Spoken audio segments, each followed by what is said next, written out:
Hey traders, I've got a really interesting verse for you this morning. 1 Corinthians 10:13. And I'm going to read this out of the New Living Translation. I love this one. I had a dear friend of mine who's a pastor explain to me that a lot of translations are word for word, but the New Living is a thought for thought translations. What is the point that we're trying to get across in Greek? What is the best way to describe that in English? So anyway, 1 Corinthians 10:13 from the NLT, which says, "The temptations in your life are no different from what others experience." And let me just stop right there. Every temptation that we as traders go through are shared in common with every other trader. We've all been through the same temptations.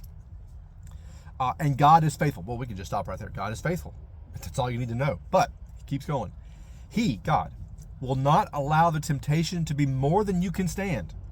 When you are tempted, not if, but when you are tempted, he will show you a way out so that you can endure. And that, I think, is the answer to 99% of the struggles that especially young traders and traders who are trying to build some momentum go through.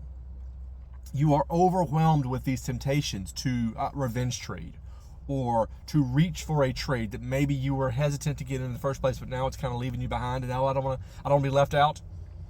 Or, oh, I'm already up, $100, and I don't want to lose this money, so I'll take it, even though the trade is planned for 1,000. Or, you know what, I'm just going to hang on and see what happens. All of those temptations, they are common to all of us traders. But we as believers have the promise that God is faithful. And he's not going to allow that temptation that we're going through to be so strong that we can't endure it. Now, sometimes we're not meant to just stand there and weather the storm.